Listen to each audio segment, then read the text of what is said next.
Change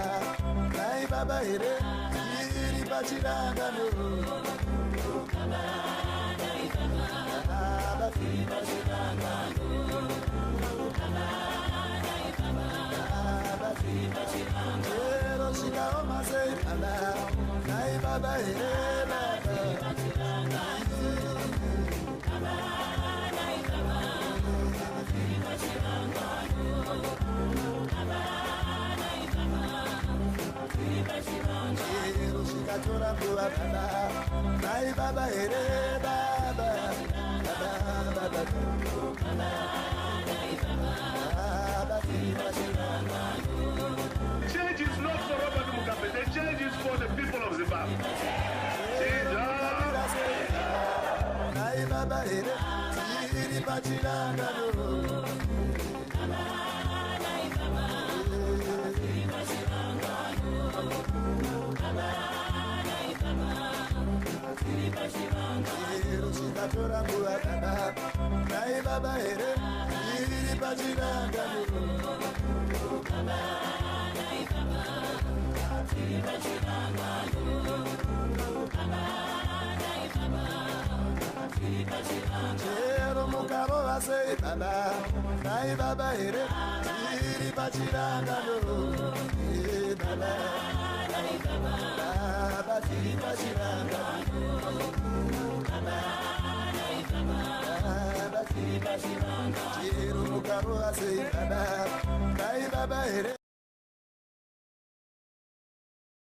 Yes.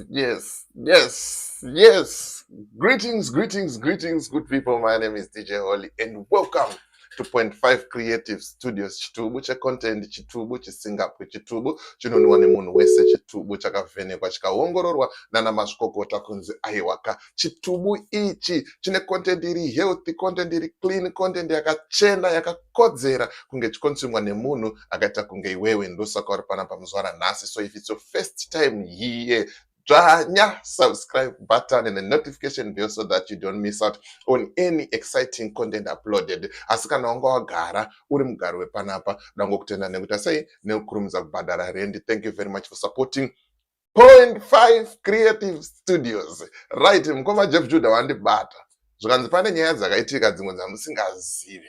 Ndoda kuti ndikuratidzei, ndokunzwisai, ndokuonesai kupinda kwakaita Satani muzano PF. Zano PF ndo yatoo Satani. Satani ndiye atoo Zano PF. Saka ndikatimborowa kangoma 2 minutes ndichigadzisa zvandoda kugadzisa panapa, and then ndiri kudzoka manje mukoma Jeff Judah ndinavo varipo online handitika.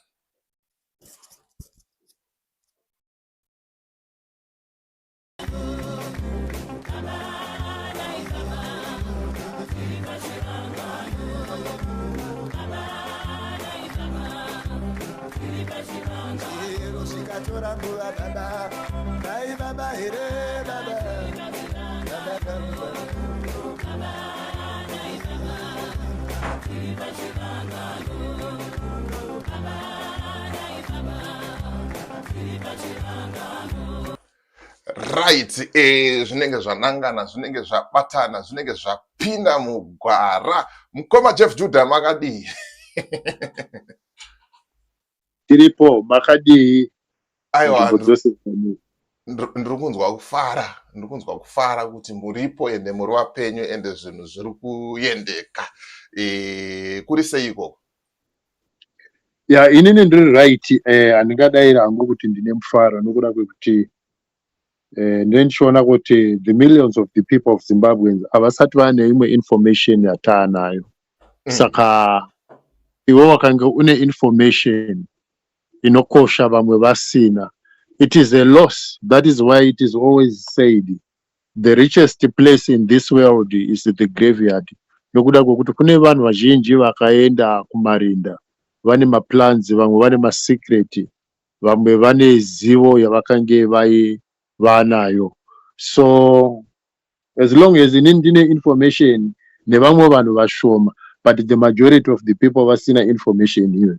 Zvinoreva kuti vanhu vedu varombo nokuda kwekuti information inoita kuti vanhu vagonzi vakapfuma.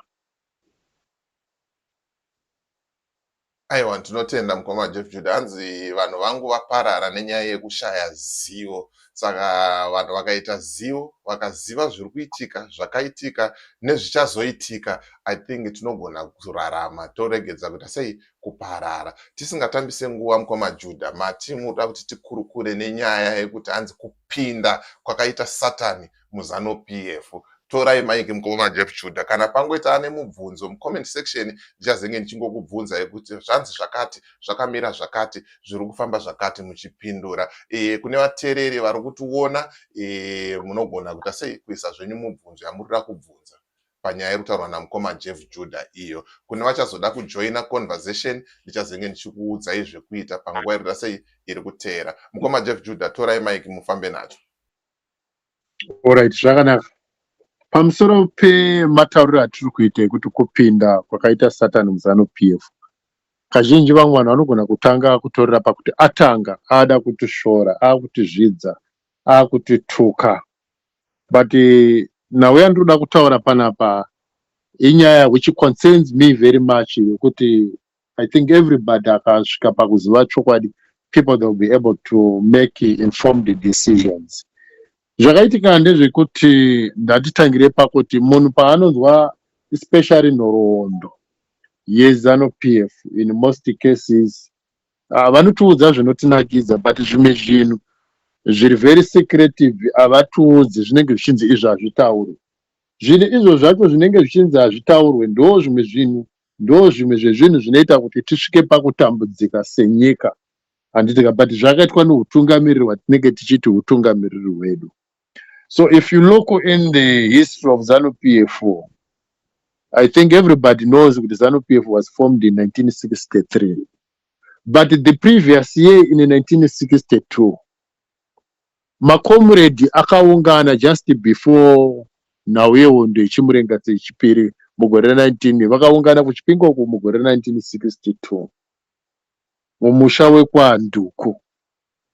So nawe vakanga vaunganira yakanga iri kuti toita sei kuti tikunde pahondo yechimurenga, nokuti vakanga vane nhoroondo yekuti the first liberation struggle yakaita kuti ana mbuya nehanda muhira vadamburwe musoro nemamwe makings avakanzovana mutasa musoro yavakatakurwa kuenda kuBritain.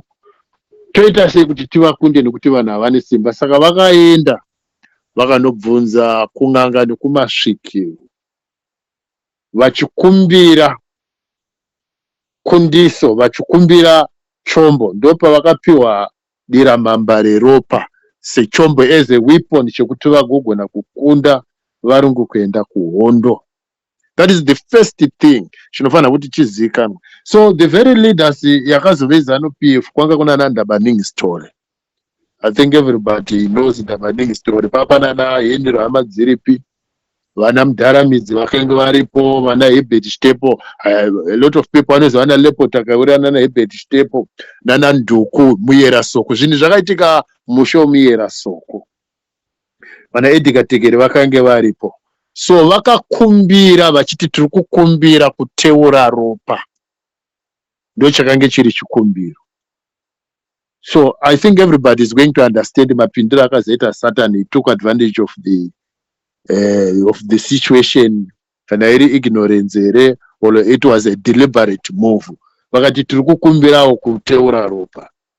Zvakanzi ropa rani, zvakanzi ropa revachena inova hurumende. So handizive exactly zita ren'anga, but vanhu vakaenda kwaNduku kuchipinga as I'm speaking right now, nokuti vachiriko vamwe vakange varipo vanokuudza kuti zvinhu zvindezvechokwadi, and I'm not the first person to have talked about this. Handidika. So ZANU-PF pakazofomewa muna 1963 kumba kwa Inosingala. I think a lot of people they know izvozvo. They were not told kuti the previous year kuchipinga vanhu vakaungana pamusha Muyera Soko kwana Nduku vakakumbira kuteura ropa. Ndopa vakazonobata murungu ainzi Obert Hose. Obert Hose akanga ari muridzi wepurazi rainzi Forest Farm. ndokubva vamucheka vakamudimbura ndobva vaita zvavakaita nendiyo. Saka pandiri yavakange vanayo iri ndiro yekuteura ropa vachiita diramamba kana kuti kuchekeresa, tikutaurira ZANU-PF, this information is especially vital kumunhu wese who is a card holding member with ZANU-PF and all those who are aspiring to be ZANU-PF members, kuti vanzwisise kuti chipolitical party ichi hachina kuchipa semaonero avanoita kuti it is a political party just like any other political party. The story is different. Hello? Okay. The story is different.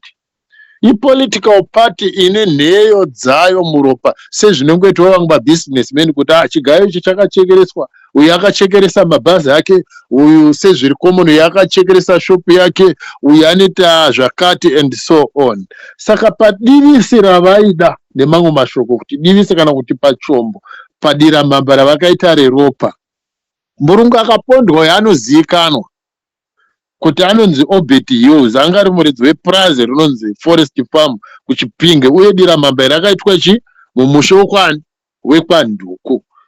Mashoko atiri kutaura ari valid zvekuti I challenge anyone kuti aende kuChipinge, uye I challenge anyone weZANU-PF to contest this information kuti mashoko andiri kutaura ndiye nhema here panyika panapa nekudenga. But inini vakazviramba handishamisike because we saw one good example yemwana uyu waRobert Mugabe, the late president, wakaita ari kuhondo. I think mukaitwa ma-DNA 3 akabuda kuti 100% he was the son of the late Robert Mugabe, but akarambwa. Zvakanzi hatimuzivi ameno one of the families ndakazomugamuchira here kuti hatingarase mwana ari musango, but akarambwa pakati pehama dzake. Saka rudzi rweZANU-PF vanogona kuramba zvinhu zvavanoziva, but isusa we are not going to stop to tell the people the truth kuti no, zvamunoona izvi ndo zvinhu zviri zvechokwadi. Saka kana tichitaura izvi tinozvitaura tine mashoko ekuti vanhu vanofanirwa kuti vasvike pakunzwisisa kuti political party yakatewa panheyo dzeropa. Saka kana kune mukristu ariko anoti iye ada kunamatira ZANU-PF, ngaachinamatira ZANU-PF yachiziva kuti political party from the foundation ine sungano, ine convenient, ine chibvumirano chavakaita muchivanhu. Handitika vanhu ndavajoine ZANU-PF vachinzwisisa kuti political party iyi ine mhiko dzekuteura ropa, yakadyarwa mbeu mukati meropa remurungu.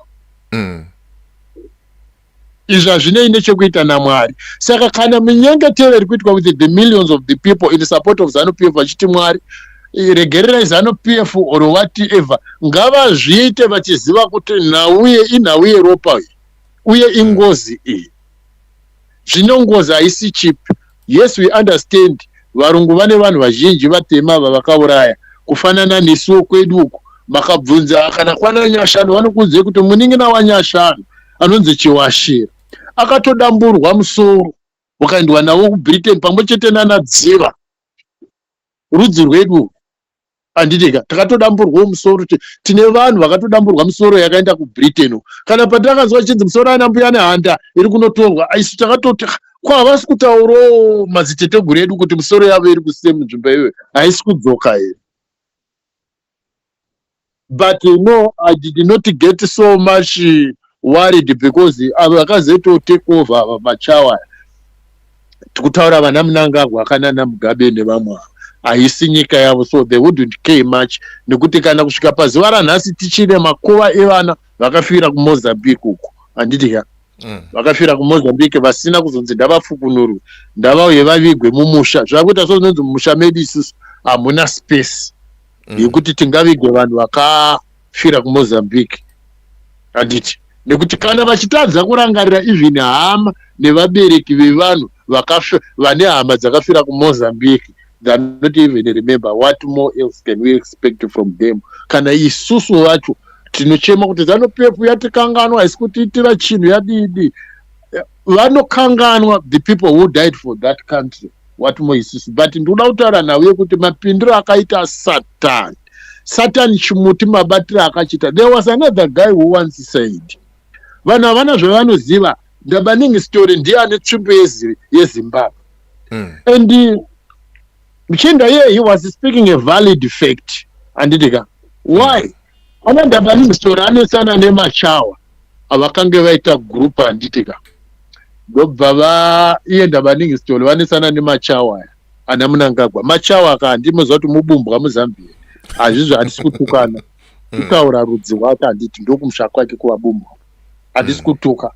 Kune mumwe rinogona kunge riri shoko rinotsamisa kuti wataurira kuti mubumbo ndokutaura kuti iye mubumbo zviri zvechokwadi kuti ndokumsha kwani ndokumsha kwake hapana chinhu chakaipa muchawa anditi mabumbwa ane mabwidi rudzi rumwe chete kuti bwidi kune mumwe chinogona kunge riri shoko rekuti ndatukwa kwazvo kuti bwidi ishoko rinobva pane rero kuti bwana handiti chinyasarandi chinoreva kuti bosi saka hatisingatomboatuka ipo paye kuti bwidi iwe unhu hwavo ndo hunozoita vafungidzira kuti tiri kutukwa. Aiwa, hatisi kutuka, hatisi kuvatuka kana tichibuda iko kumusha kwavo ishoko rakatonaka stereki. Saka havafaniri kutotsamwa patinenge tichivati muri mabwidi, mimwe vanofanira kutocerebrata nokuda kwekuti the definition of the word yekuti bwidi kumusha kwavo. Iwewe wakauya kwandiri wakanditi mambo, ndotsamwa kuti munhu anditi mambo, ndizvo here? Aiwa, akana andifanira kutsamwa akandofanira munhu akauya akasoti makandidi mambo tatata tiripo hedu makadii, because it's an elevation. The same word mambo iro ritakaenda kuchinyasa kuchichewa ndobwidika. Saka vamwe vanozoti he's planting the words of dissemination here or spreading the word of hate. That is not hatred. Manyasarandi vasingazive vamwe vacho the deep meaning emango mashoko ekumusha kwavo vanogona kufunza kuti vari kutukwa kuti ndanzi bwidi. Kana munhu achinzi muBranda hatisi kumutuka, handiti kumusha kwavo there is a city called Blantyre. Saka ndakamuti muBranda haafaniri kutsamwa kana ndiri kumuti ndeye city inonzi Blantyre. Tikuenda iri kudzokera kunyaya yedu yemapindiro akaita Satani muZANU-PF. Kufanana neni, munhu akanditi iwe muhera kana kanditi muharava handifaniri kutsamwa ndikuti vanenge vachireva kuti ndo ana mhofa. So ndikutaura ndichiti machawa asati anetsana naDabaning Stole, Dabaning Stole vazonetsana anonofoma another ZANU yange yakanzi ZANU Ndonga. So are we together there online? Muri kundinzwa? Yes, aiwa tiri kukunzwa loud and clear. Afoma ZANU Ndonga Dabaning Stole. Why asina kuda kufunga a different name than ZANU?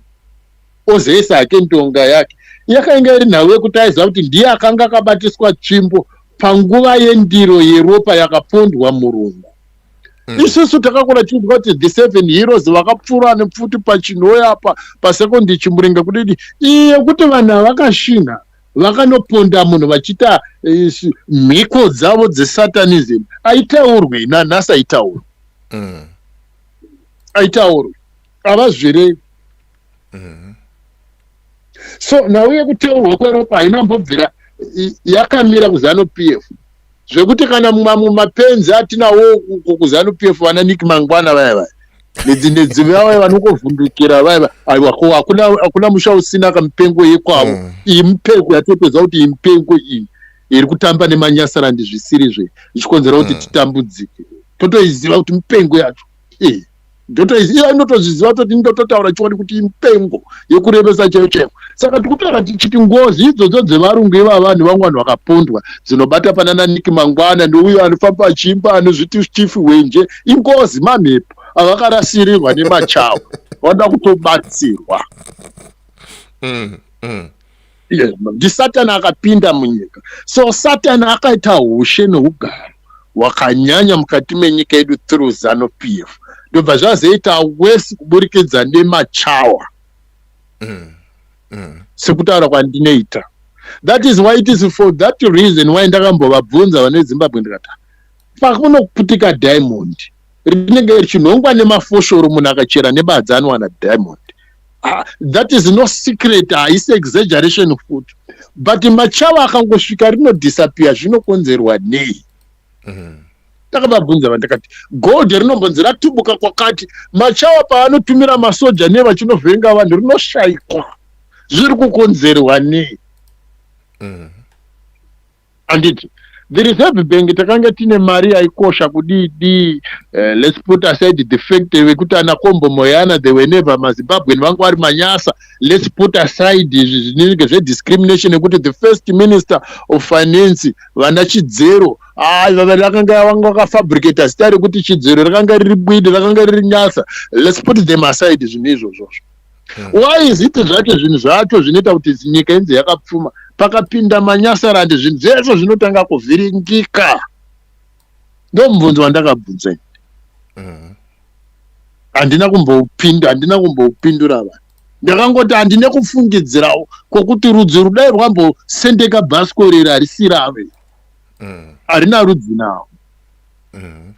Ndofunga ndakambochitaura. So vana Stole makaenda mumusha mavo makavabvunza kuti nawo iri kutaurwa nachairman Jeff Judah Usana ndiye kunyepa here? Vabvunze vanhu vezano PF kuti zviri kutaurwa naJeff Judah kuti makauraya murungu imi vane zita rinozivikanwa rinonzi Obert Hose makamucheka imimi. Zvatisingazivi pane zvimwe mashoko ekuti handigoni kutaura nokuda kuti this audio inogona kunge yakateererwa nevana vadiki nevakadzi, but pane mapatsi ari pamiri wemunhu akachekwa akatorwa akaiswa mundiro, ndiro yakaendwa nayo kuMozambique. So after hondo pane gakava rakamboitika rekuti ndiro iyi yaifanirwa kuti inokudibirwa here ibeurwe nekuitwa sei nekuzoita chimwe chivanhu. Zvinhu izvozvo hazvina kuzoitika nekuda kwekuti pane akadzokera ndiro akaitora ndiro yekuchekeresa yemasacrifice. Zvino nawe yenyika yeZimbabwe nekuda kwekuti yakapinda Satani, ndinodzokera reference kuBhaibheri kune vanoita Bhaibheri. So I challenge vaprofita vese vanozviti the prophets and the pastors for Eden ndichiti ko imimi zvamunoziva now takupa information kana vakanga vasingazivi. Kana vakanga vasingazivi zvavanoti ivo vane mweya mutsvene waMwari the prophets, why vasina kuziva kuti Chizano PF political party chine mhiko yesatanism yekuti vakachekeresa murungu? Mweya mutsvene waigovavanzira seiko kana dei vakange vari vanhu vanonamata? That is my first question. Alright, zvatavaudza nhasi vachaita here reverse? Vachareurura here vaprofita ava kuti zvechokwadi takasapota zvinhu zvesatanism tichinyengeterera masatanist kuti aite prosper? Mwari akaramba kudaira muna minyengetero yavakaita nekuti Zanu PF ndio zvairi. So Zimbabwe haizonaki nekuti if you check in the Bible pane nguva yekuti Sauro mwanakomana wepaKishi murudzi werudzi rwevaBenjamin akauraya rudzi rwainzi rwevaGibheoni in his 40 years of rule. Akafa akavigwa iye nemwanakomana wake pahondo yevaFiristia. But Dhavhidhi amambo, nyika yakarohwa nenzara yaityisa for 3 years mvura isinganai. Dhavhidhi akanobvunza kuna Jehovha kuti mhosva yandakapara ndei, ndoda kuti ndiripe ndireurure. Dhavhidhi akaenda kuvaprofita, vaprofita vakamuudza kuti aiwa hausiriwo wakapara mhosva, but chigaro chawakagara ichi chakambenge chakagarwa naSauro. Chikanzi iye Sauro wamuri kutaura kuti akauraya vaGibheoni neni waida kundiuraya. Zvikanzi yes, but pachigaro chawakagara ichi munhu yakapara mhosva yekuuraya vanhu vasina mhosva vaGibheoni. So nauye mhosva inogarwa nhaka kufanana kuti varungu veRhodhisia vakati vachibva pachigaro zvikwereti zvenyika zvakaitwa hand over kuZanu PF nepfuma yenyika yakaitwa hand over kupi kuZanu PF. Muri kupanzwisisa? Saka whosoever is prepared to be the next government, he must be very much aware of the deep secrets anditika dzesatanism nemhiko dzakaitwa nevanhu veZanu PF neumwe hushereketwa humwe huri serious hwavakaita munzvimbo dzakasiyana kumatunhu akasiyana, ngozi dzekupondwa kwevanhu. Nokuti apa tine nhau yemurungu tozoita kupondwa kwezvirema panhare rebellion, nokuti guku rahundi ukaenda kumaNdevere vanofungidzira kuti guku rahundi yakatangira kwavari. Vanonziva vanokutaura kuti yakatangira kuMozambique. Andimuona vachiuraya vanhu vasina mhosva nekuda kuti those people they were eyewitnesses yezvimwe zvakange zvaitwa nemachawa akanga ari pakati pe-the liberation struggle. So they were condemned to death for the purpose of concealing, hiding information, covering up. So nawe andiri kutaura panapa ndeyekuti ZANU-PF haina kuzombobvira yakamira kuteura ropa, ndisaka chiri chinhu chiduku kwazvo kuti iwewe uri kutaura nhasi uri kundiinterview unogona kuteverwa uri inini sekuteverwa kwakaitwa vamwe. So my chances of survival kuZANU-PF ndeyekuti Mwari akasandichengeta ndinofanirwa kunge ndine ropa rechichawa mandiri, nekuti ndakaita politics dzekunesana neZANU-PF. Kana ndine ropa rechichawa ndichiziva kuti baba vangu kana sekuru vangu muchawa, mubranda, mubumbwa kana kuti mubwidi vanondisiya. But kana wauri muZimbabwe sezvazvakaita naLen Mojongwe nana Save Gandagobva vanatsvangirai, unoenda masikati machena, unofa semafiro akaita naBorder Gezi, unofa sekufa kwakaita sana Movin Mahachi nedzimwe hama idzi.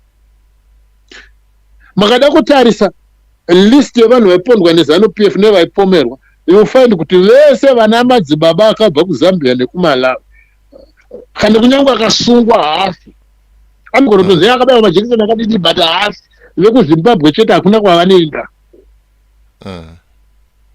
So todato Satan akagara apinda muZANU-PF, but foundation iri kumurungu uku pakaungana makomrade ka mushowo vaera soko kuChipinge.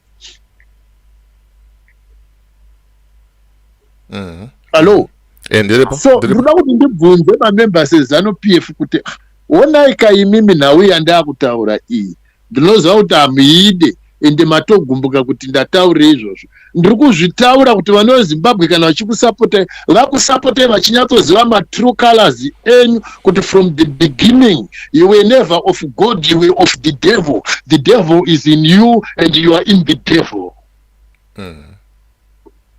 Izvozvo ndoda kuti ndizvionese kuti kana Mwari achikwanisa kusarudza munhu kumushandisa mabasa akanaka, naSatani wagara wane vake vaanoshandisa kushandisa mabasa ake ari aSatani. 50-50.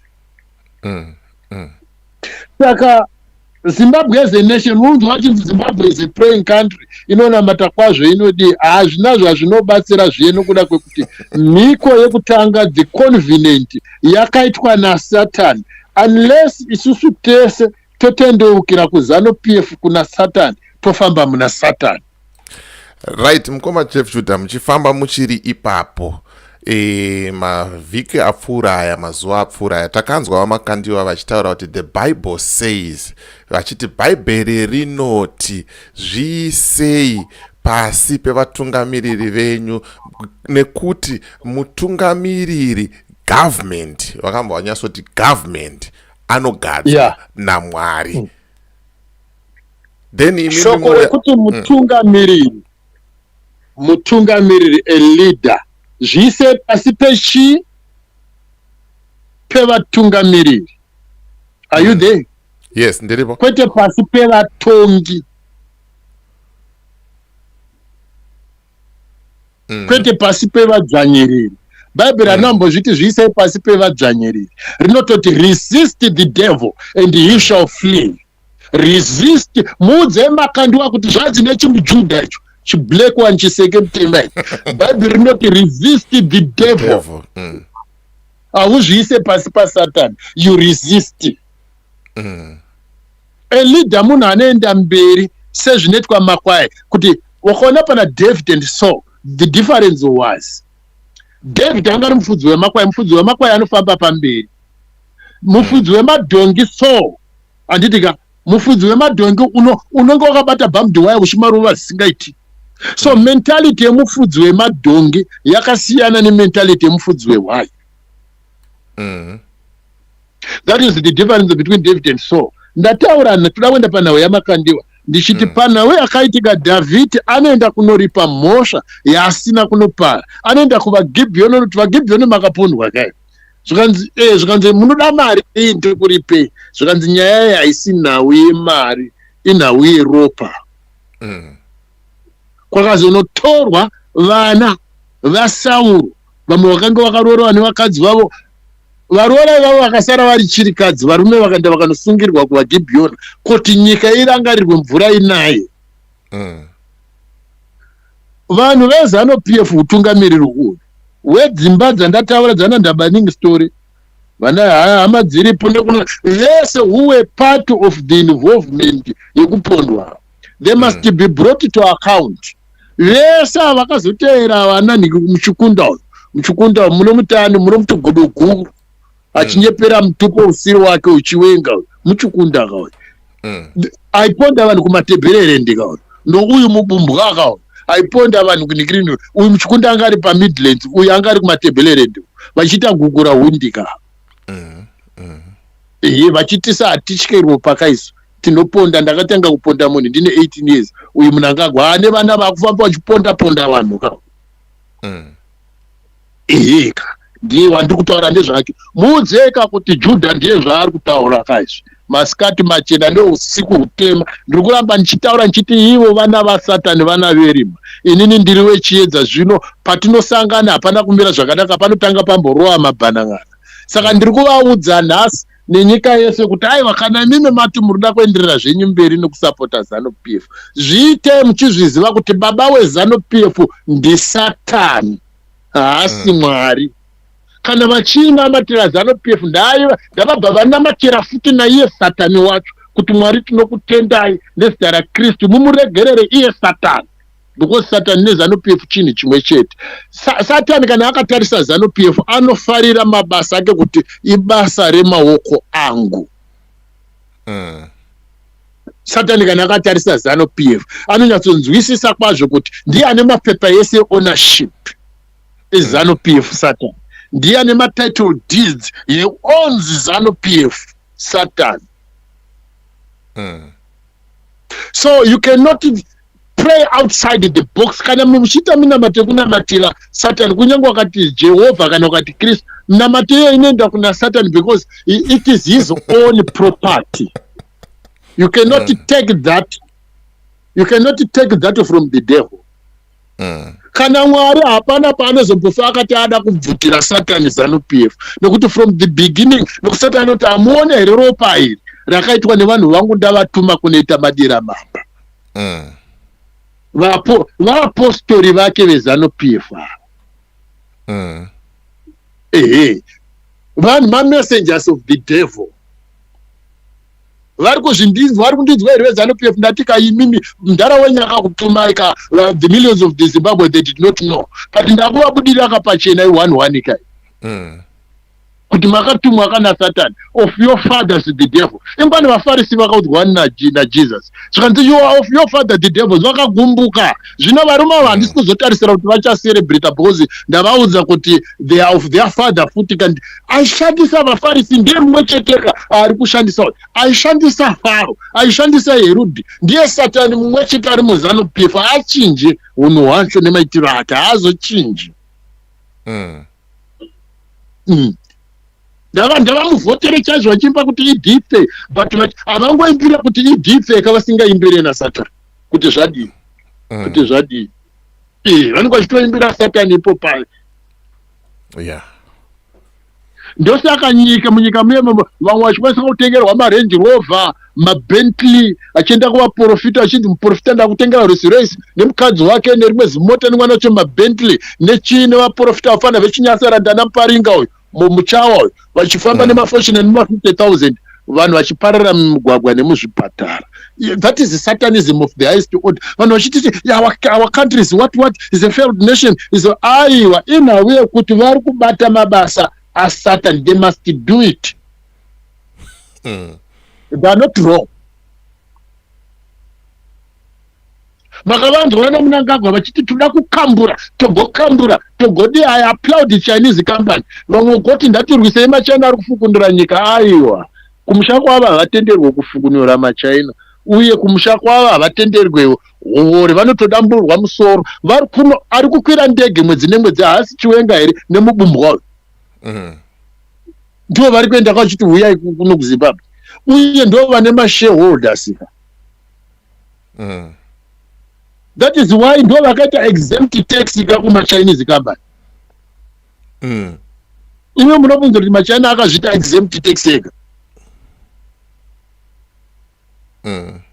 ZANU-PF. Ko anditi mbavha uyu ndiye Minister of Finance. Aiba mari dzevanhu ari kubhengi renhikirini chichibhabhara chibhabhari chibhengi chake. Ntuli he was rewarded kuti hey mabira unoita iwe uri nyanzvika iwe. Pamakororo ndiwe nyanzvi. Zvinotakupa babata apa uri pa Minister of Finance. Andi akanga akatiza munyika nokuba mari dzevanhu. Isatanism ukauya akaitwa governor mushaya vanhu andi akanga chirowo futi bag ari kuchibhengi chanzi FBC chanzi kutambisa machodza mari vachitora mari dzehurumende vachiita mushika vachididi. It's a serious criminal kawe. Yes. Mushaya vanhu munotora serious criminal of highest order. Muchirita reserve bank governor matora yemedera momita president nevana vake futi who are rapists. Andi murikona kuti mabara tine hierarchy yesatanism yakaperera. The devil ari papa munangagwa achimutera nevaapostoli vake vanoti idipe vakapfeka maskana. Iteam inetwork yakaperera. It's a classic organization of criminals and satanists. It is for one of those reasons why the British monarchy government will never fight ZANU-PF head to head. Because one of those let them punish Zimbabweans until the Vasoti Varungu wakange vari nani. Anditi kwano Zimbabwe majority vanhu vakuti Varungu wakange vari nani. So it's a mission accomplished to the British.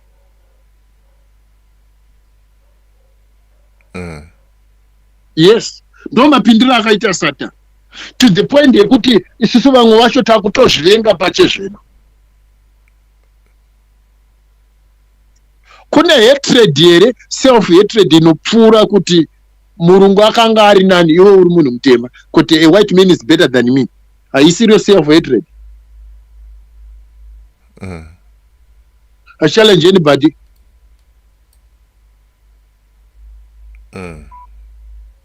Ukhona mumwe munhu wakufunga kuti mumwe munhu ari better kudarika iwe.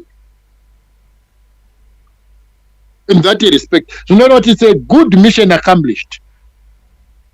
Ndakambobvunza vamwe vanhu zvakafanana nekuti Qualcomm antimurezi akamba neZimbabwe. Yes. Yaigadzira masausage nemapoloni mamwe anga akanzi Oxford. Mamwe akanga akanzi Cambridge. Wakabvunza muZimbabwe nekuti what was the reason yekuti mamwe masausage anga akanzi Cambridge mamwe anga akanzi Oxford. Company yeQualcomm yanga akapiwa contract a tender to provide masausage nemapoloni to the University of Cambridge and Oxford Britain. Kana mabaranzi akawanda kuZANU-PF hazizivi vanokuzoti pamberi naye komapofu kakazi ari kuenda kuno akatungamirira. Aya hadi kunamatirwa anoda kurohwa netsvimbo mugodzi kuti upofu ihwohwo upedzwa haudi munamato.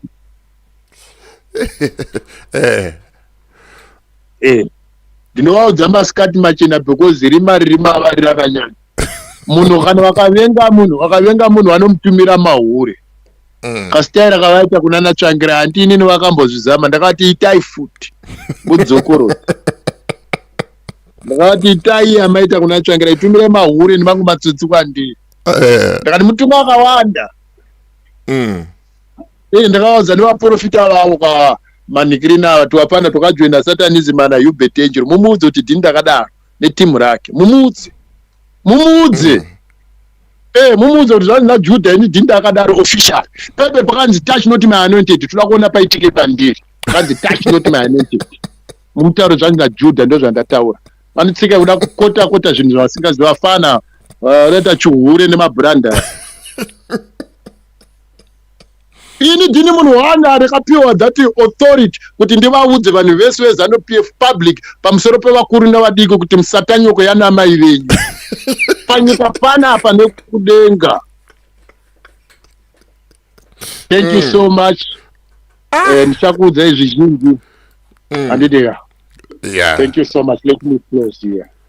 Thank you so much. Aiwa, mukoma Jeff Judah ndokutendai nenguva yenyu. But before you go, mukoma Jeff Judah, mataura zvakaitika, muri kugara muchitaura zviri kuitika, way forward. Vanhu toita sei, chimboti ngotisirayo pa way forward apo, kuti toita sei sevana vevu. Ndoda kupa a good example. Yekuti if you look on the framework of the Rhodesian Parliament, tikange tine hama dzedu ana Edina Madzongwe ndana tete vedu kavai. They were sitting in the parliament doing nothing. Then wakada kutarisa tine vazukuru vedu wakaita sana Didmas Mutasa, isusu kwatiri chomuti muzukuru. Anditi kava avana chavanoziva. Maromba akangokumbwa nezano PF. Zvaka havana kavorana mimba vakadziana Didmas. Nana Geza hakuna hondo yavakamborwa but aitaurira vanhu kuti anonzi bomb shell. Yeah. Vanhu vakati comrade bomb shell nyika dzato wakati Geza revolution wakati wobva kunoti usiku. The way forward is vanhu ndavazive chokwadi ndo chinosunungura. Because imini makada kuita chinhu whatever I want to do nevanhu vasati vane information. That is why the Bible richiti musakandire maparere enyu pamberi penguruve dzinotendoka dzakakubvamurai. Our own people might actually turn against us. Vakatirwisa nokuti vamwe vakaroora vakachata nemachikunda vamwe nemanyasara ndemachawa ndei vamwe vakati kwa mixed blood and so on. So kana vanhu vasati vane proper information vanokwanisa kumhanyira kuti hate speech vada kubva vavadzinga vakati vada kuuraya munhu uyu they misunderstand. So toda kuti titore nyika. It is better for us anditi to do one little thing at a time anditi constantly. Then after a time you see those little things, when you bring them together, it will be one great move for the benefit of all. That is a very good beginning.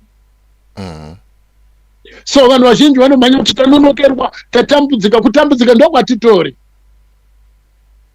Vamwe vobva vati datiite ana barista Jojo handimusunanga kuti ada kuita ana political party akamboti yei nini handiti ndigoni kuti pasine ZANU-PF ndine hama dzangu dziri kuZANU-PF ndazenge ndakadi nana Traore vakabva vati unobvaona kuti okay, we have over 140 political parties nema-leaders vamwe nema-degree vamwe malawyer vamwe vakachenjeresa vamwe vakavhundukira vamwe vanenge vakaputsa-putsa nezvimupavha-pavha zvirimo ivo mune vakazhendukira timu yese iri mune vamwe vanhu bva vataura nendimi imi muda kuita sei parapo ndinoda kuita president ndoda kubva ndaita president. Saka isi tinobva tazopeta hedu maoko kuti vatati aura tazvinzwa imimi ndosaka muchindinzwa vanhu vachinditi chairman. I'm not the prime minister, I'm not the president, and I'm not going to contend to be one. Ndakato read the move. We don't need to keep on creating my political parties. Wonda inambobhira yakapera. That is why tichiti 1980 panonzi Zimbabwe had independence. Hakuna independence yakaitika nekuti bvunzai vanhu vezANU-PF kuti zvamunoti 1980 makawina my elections. Why is it that the British Air Cargo yakauya yakatora maballot boxes ese yakatora mapepa ese akanga avhotirwa vakatorereko yezvavakange vahwina? Ndobva ndati inini kumaZimbabwe nemaZANU-PF acho amazanu whatever ma-EDF or ma-G40 ma-Locust whatever nezvimadivision zvavo izvo ndezvimaguruguru pachiguduruka kwese ikoko. Okay fine, muchiguduruka pauguruguru ihwohwo imi machawa imi nevabumbwa ndoda kuti ndikuti tazvinzwa izvi. In all these 45 blood years muchitonga nyika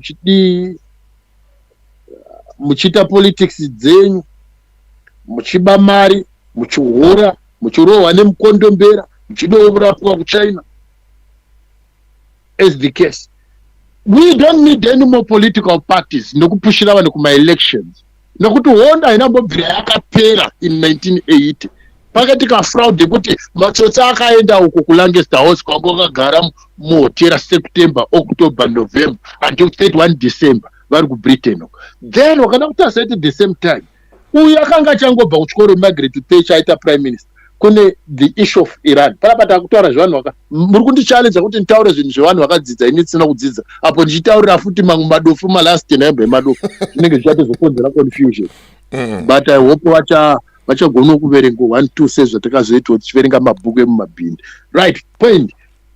The Iron Lady, Margaret Thatcher, handianze the Iron Lady, anga asingakwanise kuva ne-good decision vana Ian Smith vachichema handiti ndiko kekudeclare UDI in 1970 because after the kuparara the Federation of Rhodesia in 1963 musi wa 31 December handitika Zimbabwe yakaramba iri British colony handiti until 1970 handiti.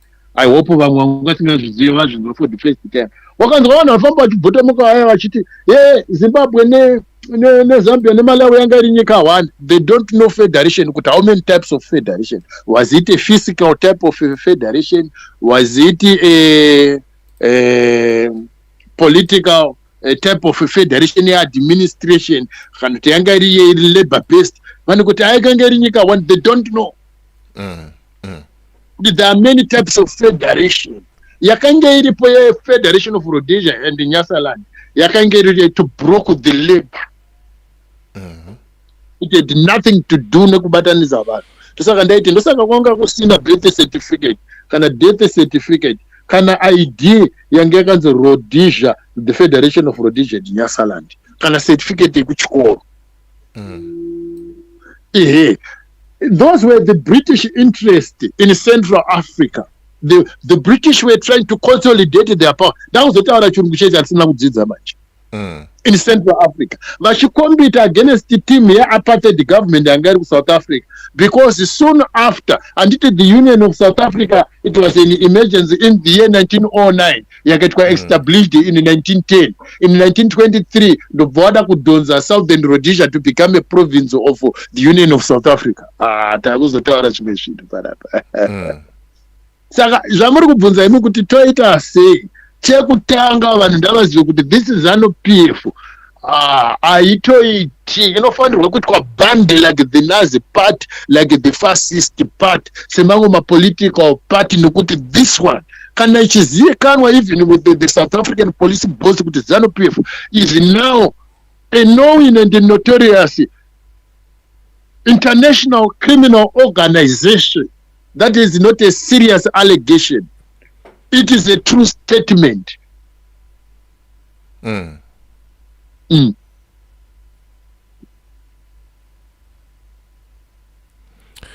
Vanhu vari kujoina ZANU-PF vazhinji havasi vese vanoida.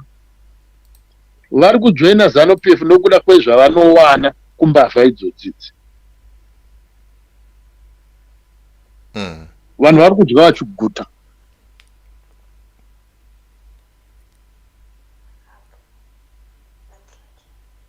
Parikunzwika here.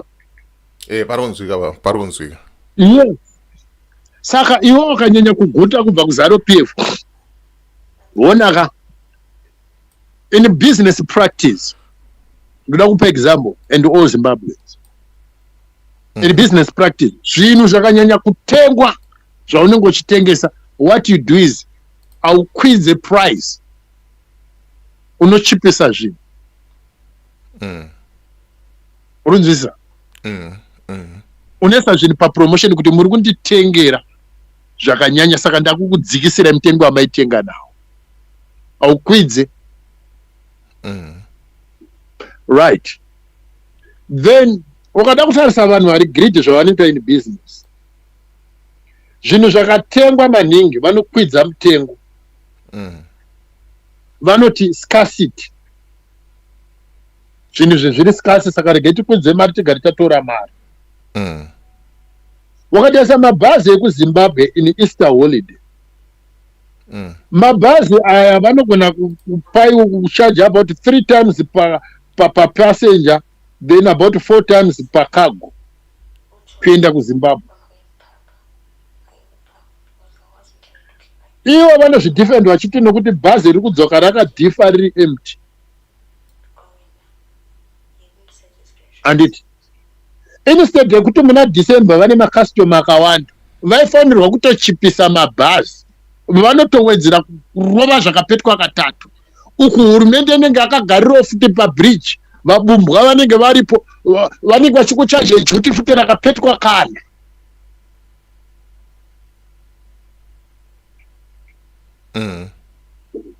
Yes, vanenge vakakumirira everywhere. So tisati taita chinhu, vanhu vemuZimbabwe they are kept in darkness. That is why pakabuda mafoni paipa masim card. KuZimbabwe waida mombe mbiri, kuSouth Africa munhu achitenga ne R1.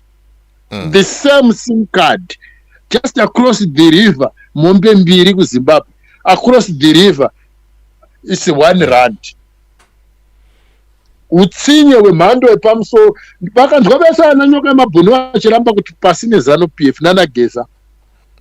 Ona statement yaGeza ndoda kupomba vava neexample kuti akambopopota achichema achibuda madziwa achiti iye ndakabvisa mari yangu kuti Mnangagwa apinde pachigaro nhasi ndo zvaakuzoita kudii.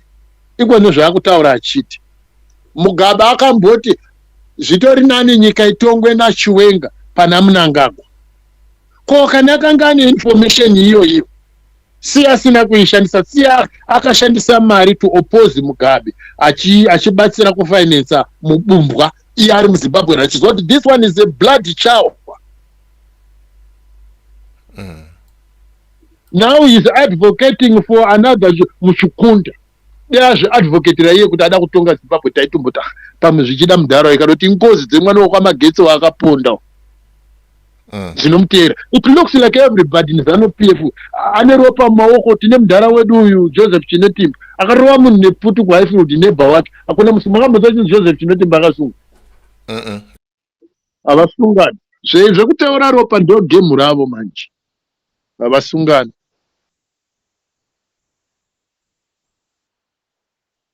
Saka iwewe manje usati wambotaura kuti ZANU-PF yakazara ropa mumaoko. Vese vaprofita nevafundisi vari kuti ZANU-PF navo vane mhosva dzeropa. Musamubvunza kuti paipa ignorance kapa. Inini ndimu ribvunza kuti ignorance. Aiwa, isame team riyo. Zviri kunzwika here ndati chi? Zviri kunzwika, zviri kubatika. Vane ropa mumaoko. Ndahai sataniki. Kwete zvishoma, vaudzei kuti ndadaro, I challenge anyone kuti watch even to the highest court kuti let them sue me. Kuti ndakataura kuti they are satanic. Wanotaura kuti vachiti iwo wakanochiverenga Bible kuti Elia anga ari muprofita mukuru, Elia wacho wavari kutaura nana Moses, they could never hear from God every day. Pamwe ainzwa kuna Mwari after 3 months or 6 months or once a year. Aiwa vanonzwa kuna Mwari. Every day handit nemcheno handit wobva tototi I know money. Wakubira every day mukurara nevakadzi mudzimba makavharirana nemahuri futi mune rekodhi yo nokuba muri kunzwa kuna Mwari upi. I don't like those guys.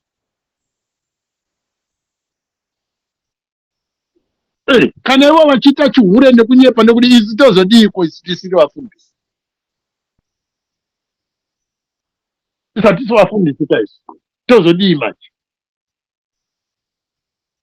Aiwa ndovasadaro.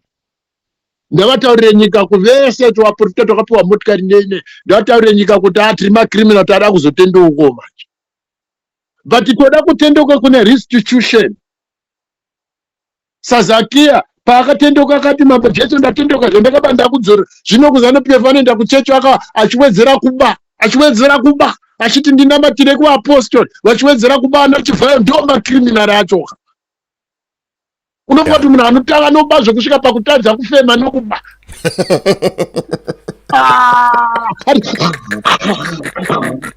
Achato nokuba cheto nokuba. Yeah. Vanhu vachiti sewinkende sewo umbavha munhu umbavha unopirwa munhu wakanzwa munhu akunzi se abva palevel andikune kuti doctor from doctor obva wanzi professor obva paprofessor obva wanzi se saka akabva padoctorate rekuba akaenda paprofessor wokuba akazoenda pase. Those people some of them are very right pakumuti se weekend ava vanonyepa avo pakumuti se weekend anonzi se winked is winked man that one. vanhu vakazochinja kuti vanhu vanozovhunduka saka vobva kuti winking nail vakaisa kanel pamberi vanhu vobva kuti zvaita but kudenga kunonzi stay winking it's a wink demand tava 55 minutes ngoma Jeff Judah pane comment iripo panapa hanzi saka vachiti Zimbabwe ndeyeropa. He is very right. Kuiva vanodaro wani nguva yese kuti ndeyeropa munobvunza kuti nderembudzi here rinenge richitaurwa paya havana nerembudzi vanotoda remunhu